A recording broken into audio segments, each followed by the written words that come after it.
माया के चक्कर में इतने परेशान हैं, इसी को अपना समझते हैं, कभी तृप्ति नहीं होती। बाहर की तू माटी झांके, अंतर मन में क्यों ना झांके, अंतर मन में क्यों ना झांके। हमने क्या किया? उजले तन पर मान किया, उजले तन पर मान किया और मन की मैल न धोई, सुख के सब साथी दुख में न मेरे राम मेरे राम तेरा नाम एक साचा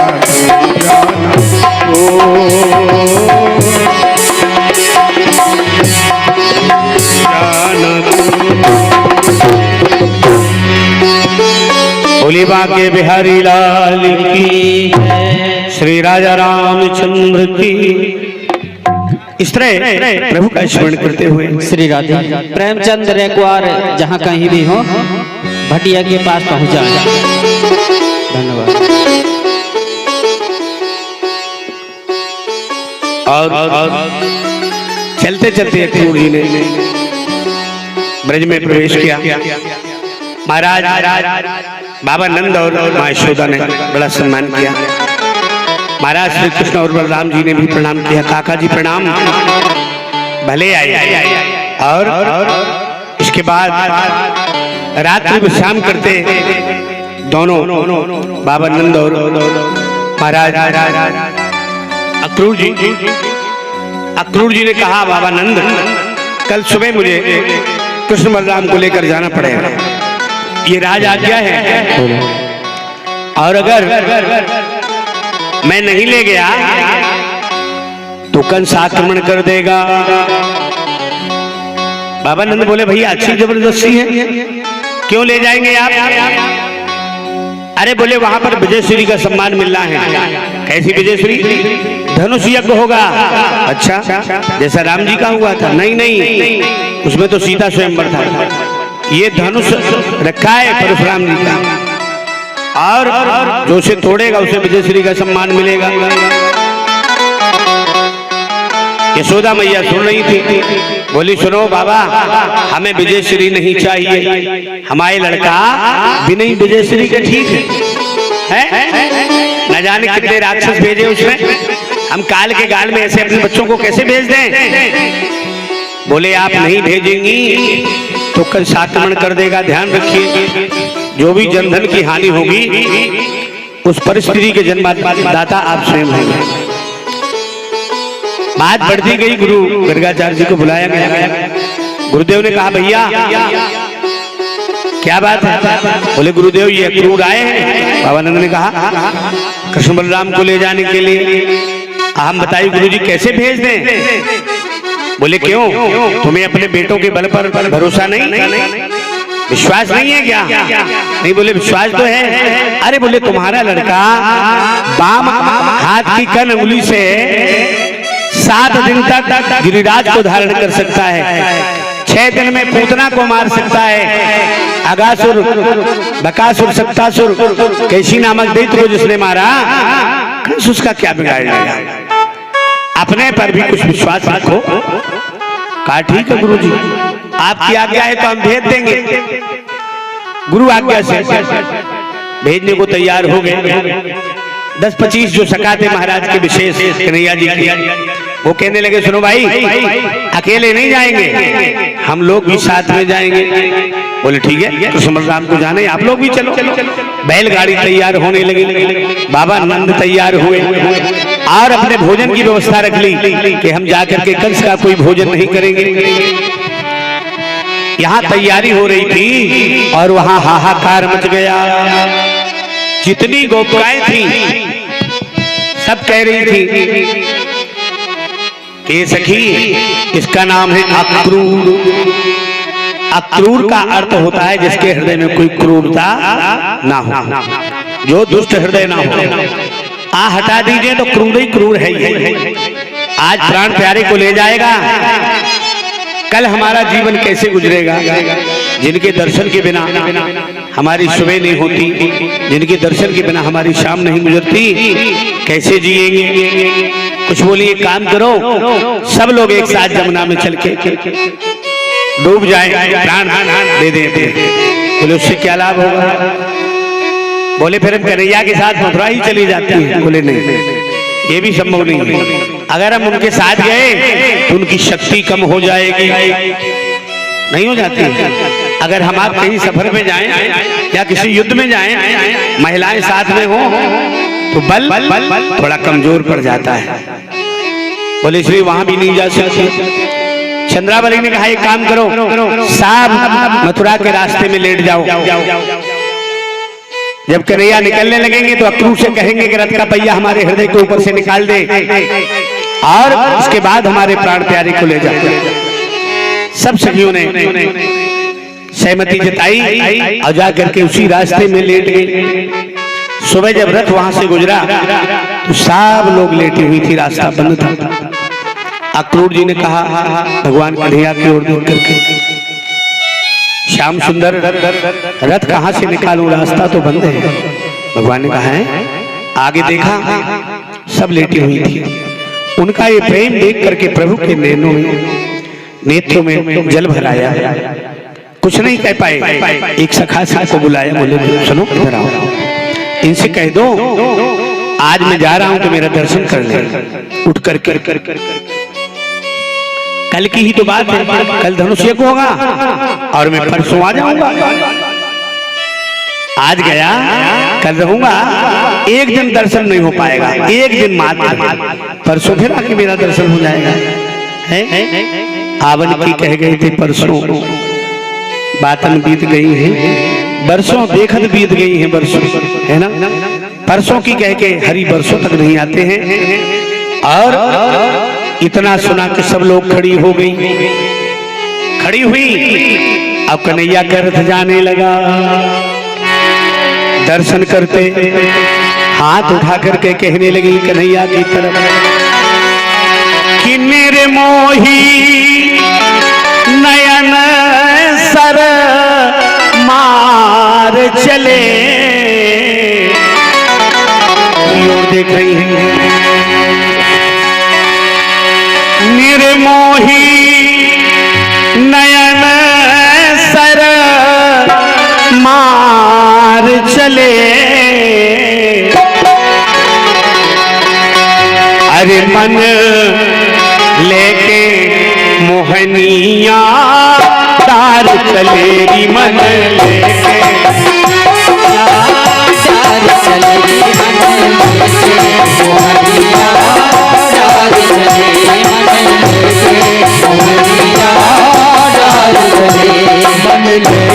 मोहनिया तार चलेगी,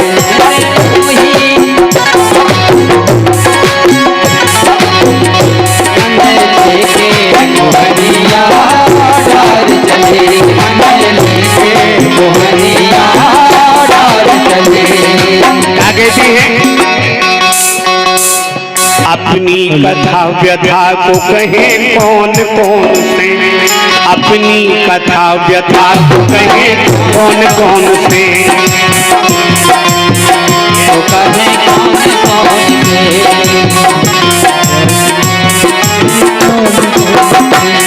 अपनी कथा व्यथा को कहे कौन कौन से, अपनी कथा व्यथा को कहे कौन कौन से। मारे हैं बाण कान के तिरछी से कौन से, मारे हैं बाण कान तिरछी से कौन से, मारे हैं बाण कान के तिरछी से कौन से, मारे हैं बाण कान के तिरछी से कौन से।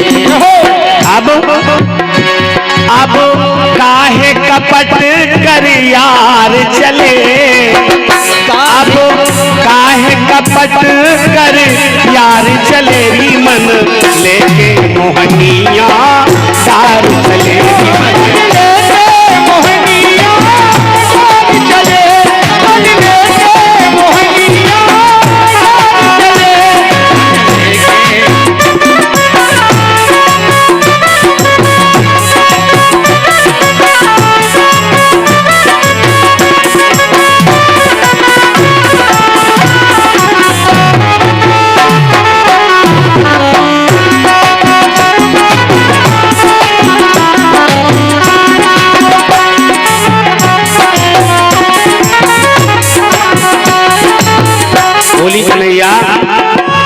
आपने हमारे साथ क्या किया?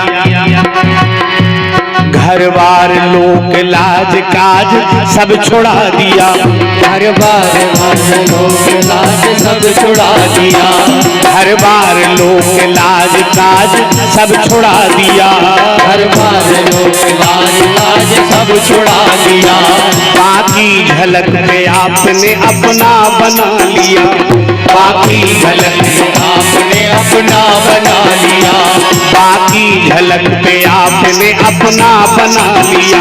ये बाकी झलक से आपने अपना बना लिया। अब काहे कपट कर यार चले, अब काहे कपट कर यार चले, मन लेके मोहनिया सार चले।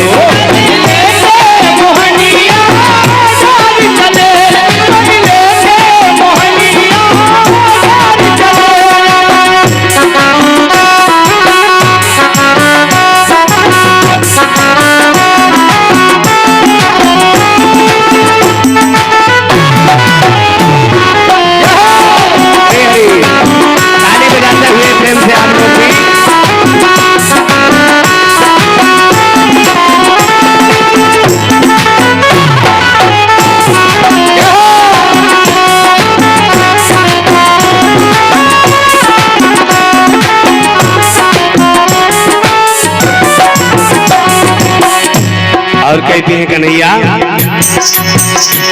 रुक जाओ ठहर जाओ सुने जाओ हमारी। रुक जाओ ठहर जाओ सुने जाओ हमारी। रुक जाओ ठहर जाओ सुने जाओ हमारी। रुक जाओ ठहर जाओ सुने जाओ हमारी। लग जाओ हिये आओ अजियाओ बिहारी। लग जाओ हिये आओ अजियाओ बिहारी। ये भजन सम्मान्य श्री बिहारी महाराज का लिखा है। जय हो। और बिहारी जी की वो रचना है प्यारे, हृदय को छू जाती है।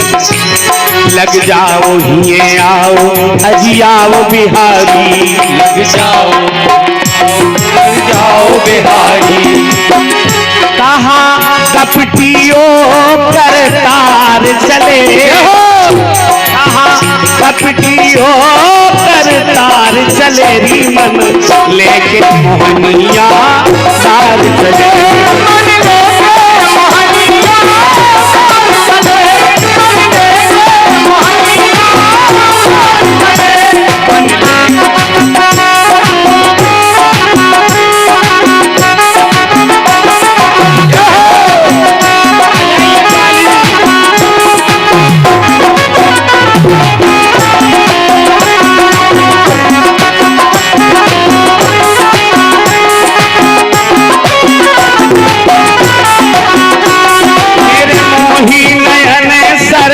मार चले, मेरे मोही नयन सर मार चले, री मन लेके मोहनिया पार चले, री मन लेके मोहनिया पार चले, मन लेके मोहनिया पार चले, मोहनिया पार चले। बोले बांके बिहारी लाल की जय। इस प्रकार भगवान चले गए। जहां तक रथ का पताका दिखाई देता गया वहां तक देखती रही, जहां तक धूल उड़ती नजर आई देखती रही। और उस दिन के बाद गोपिकाओं ने भोजन पानी विश्राम निद्रा सब कुछ त्याग दिया। मात्र हरे खाने वाले मुसाफिर की ओर जो मथुरा से आता था बस उसी रास्ते पे देखती रहती थी। ये क्या है? ये निश्चल निष्कपट निस्वार्थ प्रेम था गोपिकाओं का। उन्हें मोक्ष की कामना नहीं थी, भगवान के मात्र दर्शन से प्रेम था। और ये प्रेम की परिभाषा बड़ी निराली है। और जाते हुए भगवान ने रास्ते में अक्रूर जी के मन में बड़ी गिलानी थी कि अगर कंस ने इन्हें कुछ हानि क्षति पहुंचाई तो मेरा नाम लोग बड़े ही घृणा भाव से लेंगे। कि अगर अक्रूर ना गया होता तो भगवान की ये दशा ना हुई होती। लेकिन भगवान बड़े निराले हैं। उन्होंने अक्रूर जी को यमुना में स्नान करते हुए दर्शन दे दिया। चरणों में आके प्रणाम करते हैं, हे भगवान आपकी जय हो। मुझ जैसे दीन को आपने अपना लिया। कहा काका ये कहीं कह ना देना। और ऐसा करते हुए भगवान मथुरा में प्रवेश करते हैं। बोले काका ये कौन सा नगर है? बोले मथुरापुरी है। बोले फिर रथ रोक दीजिए, अब हम यहाँ से पैदल चलेंगे। बोले क्यों? बोले इसलिए कि हमने ब्रजरज में हम खेले हैं और उस ब्रजरज को हमने खाया है, लेकिन ये हमारी जन्मभूमि है, इसमें हमने आज तक पैर नहीं रखा। ये जन्मभूमि की धूली हमारे अंग में नहीं लगी। जननी जन्मभूमि स्वर्गदापि गिरीयसी, अपनी जन्मभूमि स्वर्ग से भी बढ़कर सुंदर और मान और पूज्य होती है। कल्पना करिए इस बात की, आप संसार में कहीं रहें, किसी भी महानगर में बस जाइए, देश में न बसकर विदेश में बस जाइए, लेकिन जिस समय आपको अपने गांव का स्मरण हो आएगा ना, उस समय कैसा लगेगा? हैं? कल्पनाओं के समुद्र में आप जब गोते लगाएंगे तो ये लगेगा हे भगवान, इस विदेश से अच्छा, इस घनी आबादी से अच्छा, इस प्रदूषण से अच्छा, जहां लोग हमें ढंग से जानते ही नहीं, इससे अच्छा तो अपना गांव होता है। गांव में एक पहचान होती है। पहचान कैसी? इस मोहल्ले से लेकर के उस मोहल्ले के सारे लोगों को एक दूसरे लोग सब एक दूसरे को जानते हैं। कौन किसका बेटा है, कौन किस बिरादरी का है, इसका भाव कैसा है, इनके लोग कैसे हैं। शहर में पहचान चली जाती है, लोग जाते तो हैं। आजकल शहर में बसने की होड़ सी लग गई है, हर व्यक्ति शहर की ओर पलायन कर रहा है, जबकि वहां कोई पहचान नहीं है। हम जितने बड़े आदमी हैं, हमसे भी कई गुना अरबपति वहां बसे हुए हैं, शहरों में पहचान खो गई। जगजीत सिंह जी ने दो लाइनें बड़ी सुंदर सी गाई हैं।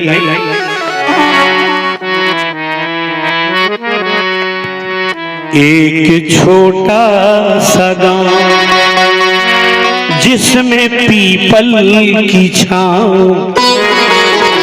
एक छोटा सा गांव जिसमें पीपल की छांव, छोड़ कर गांव को उस घनी छांव को शहर के हो गए हैं, भीड़ में खो गए,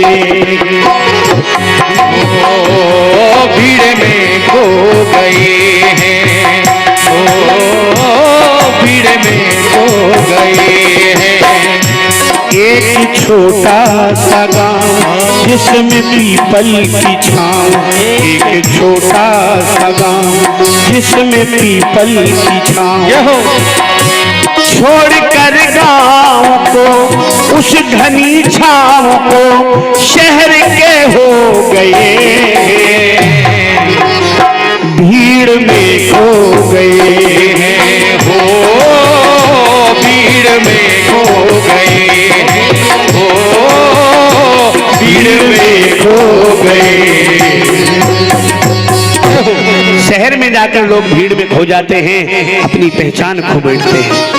इसलिए अपना गांव शहर में रहते हुए बहुत अच्छा लगता है। इसलिए लोग कहते हैं भैया वर्ष में एक बार अपने गांव जाते हैं, एक महीना वहां बिताते हैं, अच्छा लगता है बूढ़े पुराने लोगों से मिलकर। भगवान गोविंद कहते हैं काका अब हम यहाँ से पैदल चलेंगे। कन्हैया जी पैदल चलने लगे। भैया बलराम जी के साथ सभी सखा पीछे पीछे, बाबा नंद ने बैलगाड़ी सब मथुरा के बाहर ही ढिलवा दी। बोले भैया नगर के अंदर प्रवेश नहीं करना है, अगर मामला गड़बड़ दिखा तो बाहर की बाहर अपनी गाड़ी बैला नई और गदबर भागने का सबसे अच्छा तरीका। हाँ तो समझदार लोग होते ना, वो कभी अपनी गाड़ी पार्किंग में बहुत अंदर नहीं लगाते, प्रयास रहता भैया बाहर ही खड़ी करो। है ना, भीड़ में कुछ भगदड़ हुई तो जल्दी निकल लो। इस प्रकार आज श्री नारायण चलते चलते सखाओं ने वहां के लोगों की तरफ देखा तो मन में कुछ भाव आया। बोले कन्हैया, हमारे वस्त्र बहुत अच्छे नहीं हैं, हमें ये देख करके थोड़ा सा मन में खिलानी सी होती है, अच्छा नहीं लग रहा। बोले क्या चाहते हो? बोले कहीं से अच्छे से वस्त्र दिलवा दो। बोले भैया, जानते हो कंस मामा कितना खतरनाक है, अगर उसे पता चला तो फांसी लगवा देगा तुम लोगों को मेरे साथ। आगे चले, बोले देखते हैं व्यवस्था यदि हो जाए। अब सामने से एक सज्जन चले आ रहे थे, गधे पर बैठे हुए, हाथ में छड़ी, और उनके पीछे 10-25 टहलुआ जो पुठरियां लिए थे कपड़ों पर। तो भगवान ने पूछा कि भैया कौन हो और इन पुठरियों में क्या है? बोले मैं रजक हूँ और महाराज साहब के कपड़े धुल करके इस्त्री करके देने जा रहा हूँ राजमहल में, आप अपना परिचय बताइए। अरे बोले परिचय तो बाद में पूछ लेना, बहुत अच्छे आदमी हैं आप, ऐसा करिए इसमें से कुछ अच्छे अच्छे कपड़े निकाल कर मेरे सखाओं को दे दो। बोले पहले परिचय दो। भगवान ने परिचय दिया, ये मेरे बड़े भैया बलराम जी हैं, ये मेरे सखा हैं, मेरा नाम श्री कृष्ण है। भगवान कृष्ण जी का नाम सुना, बड़ा क्रोधित हुआ। रजक धोबी कहने लगा, अच्छा तुमने पूतना मारी? कन्हैया जी बोले हाँ, मर गई वो धोखे से, क्या करें? अगासुर बकासुर शक्तर कहा जितने यहाँ से गए वो हमने सब मारे, तुम क्या चाहते हो? अरे बोले सुनो, नाचने गाने वालों, स्त्रियों के साथ, गांव के गमारो, निकल जाओ यहाँ से अगर अपनी जान की खैर